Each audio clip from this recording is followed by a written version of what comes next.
Lo saben ustedes, Venezuela acaba de celebrar unas elecciones parlamentarias muy cuestionadas tanto a nivel interno como externo. Parte de la comunidad internacional ha dicho no reconocerlas. Al mismo tiempo, la oposición está llevando a cabo una consulta popular preguntándole a la gente sobre lo que quieren en el país, por ejemplo, elecciones parlamentarias y presidenciales justas y verificables.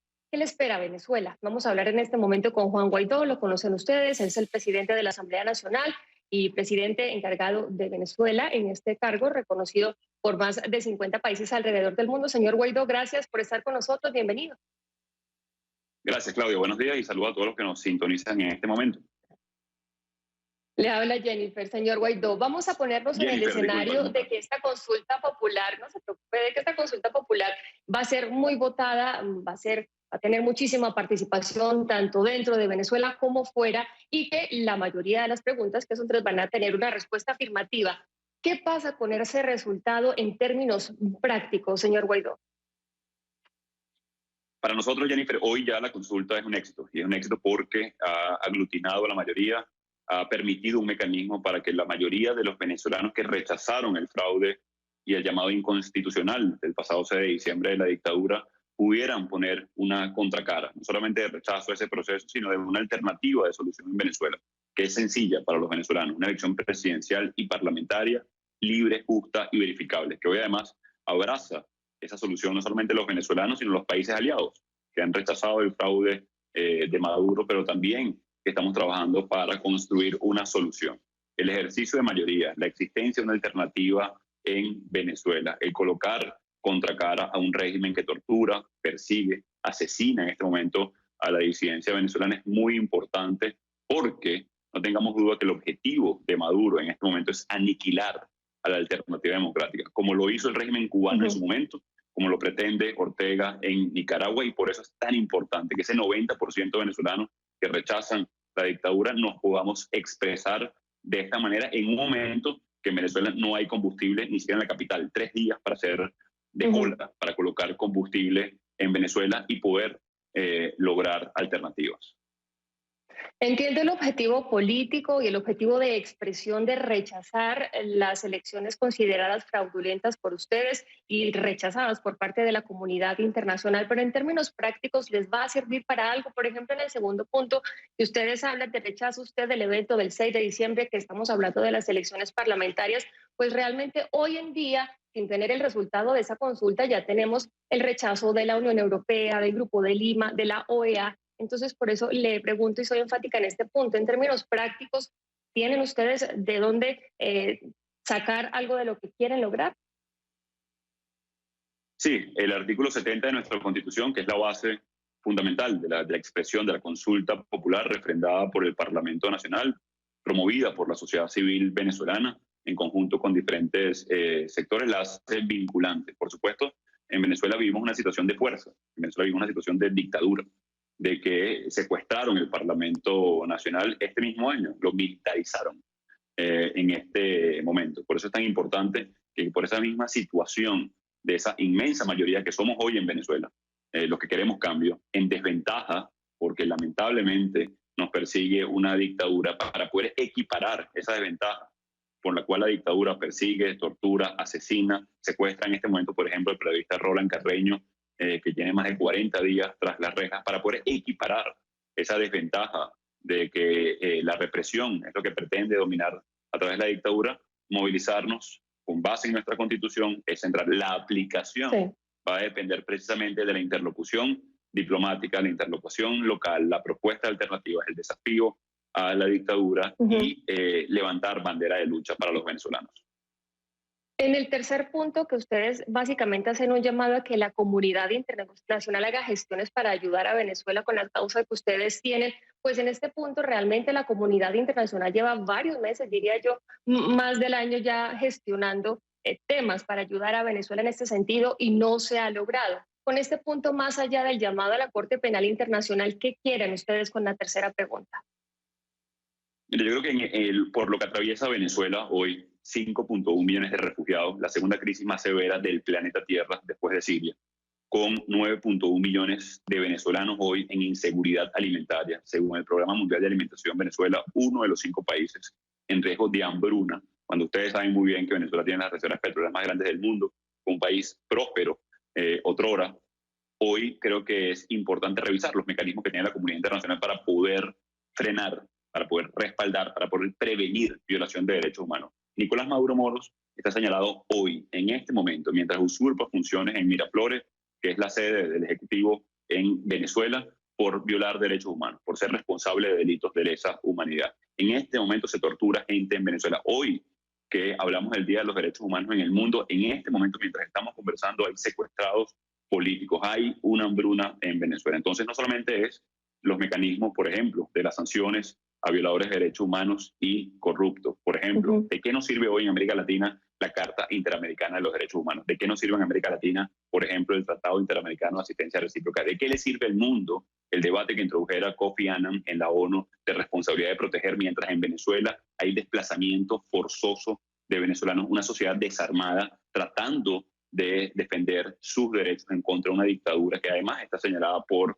narcotráfico y terrorismo? Lo que queremos señalar con este tercer punto a la comunidad internacional es que mientras la dictadura trata de secuestrar el poder a través de sangre y fuego, a través de torturas a mujeres embarazadas, por ejemplo, en la Dirección General de Contrainteligencia Militar, mientras están embarazadas y pierden a sus bebés, ¿cuáles son las herramientas? ¿Cuáles nosotros ponemos a disposición en Venezuela? La movilización ciudadana, la protesta, la protección del Parlamento, la continuidad constitucional de la Asamblea Nacional, la unidad de los factores para poder enfrentar a la dictadura. ¿Cuáles tenemos a nivel internacional y debemos rescatar en este momento? Las que he mencionado anteriormente, pero con una crítica constructiva, de reflexión en este momento. No estamos hablando de prevenir derechos humanos, estamos hablando de salvar vidas de manera urgente en Venezuela, con lo cual estamos solicitando ampliar la justicia universal, el procedimiento en la Corte Penal, revisar los mecanismos de responsabilidad de proteger, entre otras cosas, hoy en nuestro país. Ahora, hablando de comunidad internacional, Estados Unidos ha sido uno de los países que más ha apoyado su gestión, señor Guaidó. El Estados Unidos del presidente Donald Trump, que ya se va del poder y llega Joe Biden. ¿Usted ha tenido contacto con la nueva administración entrante en Estados Unidos? Sí, nuestra aproximación a lo que ha sido el gobierno de los Estados Unidos. Primero, el agradecimiento a la administración del presidente Trump por la determinación en la defensa de la causa democrática venezolana. Con respecto al presidente electo Biden, nuestra aproximación ha sido desde el punto de vista bipartidista. Ustedes lo vieron en el respaldo pleno cuando estuvimos recientemente en gira por Washington. También las declaraciones del Congreso de manera bipartidista, del Senado, a las cuales debo también agradecer. Y un tema adicional, Maduro no tiene un problema solamente con el Ejecutivo en los Estados Unidos, también con el Judicial, porque tiene señalamiento de narcotráfico y terrorismo, un indictment, y además 15 millones de dólares de recompensa. Con respecto al equipo del presidente electo, hemos hecho la aproximación de manera muy clara, transparente, a través del aspecto bipartidista del partido. ¿Cree que puede haber una salida dialogada de Nicolás Maduro con la nueva administración de Joe Biden, o usted cree que va a continuar el mismo rumbo que ha tenido con el presidente Trump? Mira, una negociación no depende ya hoy de la buena voluntad de un dictador, de Maduro. Recuerda que, por ejemplo, lo más reciente intento fue, por ejemplo, con la mediación del Reino de Noruega. No logramos un acuerdo porque Maduro se levantó de ese proceso, no porque no haya voluntad de una solución de parte de la mayoría de los venezolanos y también de nuestros aliados a nivel internacional. Pero también recientemente, cuando Europa envió unos emisarios para tratar de diferir el fraude y ofreció condiciones incluso al mismo Maduro. El que no quiere hoy una salida negociada es Nicolás Maduro. Por el contrario, nosotros pondremos todo sobre la mesa para poder buscar una solución, una elección presidencial y parlamentaria. No va a ser de manera voluntaria. Maduro es un dictador que prefirió aliarse con Irán, con el narcotráfico, con el ELN para extraer oro del Amazonas venezolano, destruyéndolo y desplazando comunidades indígenas, a simplemente respetar una elección competitiva para una solución. Así que cualquier solución pasará por presionar al régimen de Maduro, orientado en la solución al conflicto, que es la elección presidencial y parlamentaria libre, justa y verificable. Entonces, mantener la presión sobre Nicolás Maduro. Quiero hablar ahora de la Asamblea Nacional, una asamblea que estaba, digamos, en poder de la oposición. El gobierno de Nicolás Maduro, digamos que creó la figura de la Asamblea Nacional Constituyente, dos asambleas paralelas básicamente para quitarle el poder a la oposición que fue elegida en 2015. ¿Qué va a pasar ahora en enero? Sabemos que son elecciones parlamentarias que ustedes consideran fraudulentas y, como lo he repetido en varias ocasiones, pues desconocidas por parte de la comunidad internacional. Sin embargo, estamos hablando de un gobierno con muchos cuestionamientos y que de una u otra manera maneja los hilos del poder en Venezuela. ¿Qué va a pasar el 5 de enero, señor Guaidó, con la Asamblea Nacional? ¿Ustedes qué van a hacer? Mira, en la práctica tendremos la misma situación de hoy. Hoy Maduro reconoce o convive, mejor dicho, con tres parlamentos. La Asamblea Nacional Constituyente, dirigida por Diosdado Cabello, quien dijo recientemente que el que no votaba no comía, como mecanismo de chantaje a el pueblo de Venezuela para participar del fraude, cosa que no fue acogido por el pueblo. La segunda, la dirigida por Luis Parra, que fue un diputado sobornado por la dictadura y sancionado por la Unión Europea por recibir sobornos de manos de un testaferro hoy preso en Cabo Verde, el caso de Alex Saab, y la que tengo el honor de dirigir legítimamente en defensa de la República. Lo que va a pasar el 5 de enero del 2021 es muy similar. Este año nosotros nos militarizaron el Parlamento, trataron de secuestrarlo.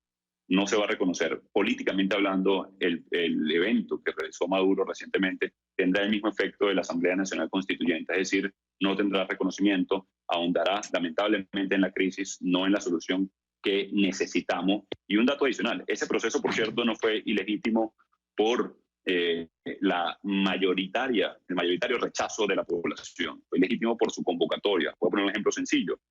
Son 167 miembros del Parlamento Nacional, la dictadura lo llevó a 277, no son 277, son 167, es el primer elemento, pero algo más sencillo aún, sí. Si yo hubiese querido postularme a ese proceso, no habría podido, tampoco la mayoría de los líderes en Venezuela, porque fueron secuestrados incluso sus partidos, proceso ilegítimo, por lo cual, políticamente hablando, la dictadura tendrá el mismo efecto que su constituyente, pero en la práctica, en lo cotidiano, tendremos seguramente mayor persecución en este momento en Venezuela. Entiendo que entonces se van a mantener las dos asambleas. Me queda poco tiempo. ¿Ha pensado usted en exiliarse, señor Guaidó?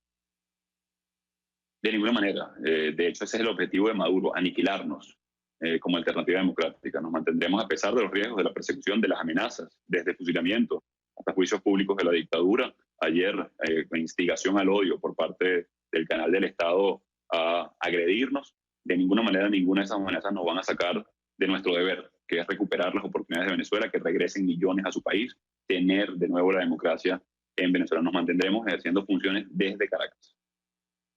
Monitoreamos entonces la situación en Venezuela. Señor Guaidó, gracias a usted por atendernos aquí en Café CNN. Feliz día. Gracias, saludos. Y decirles a ustedes que también lanzamos esta invitación al gobierno de Nicolás Maduro, pero no aceptaron nuestra invitación. Vamos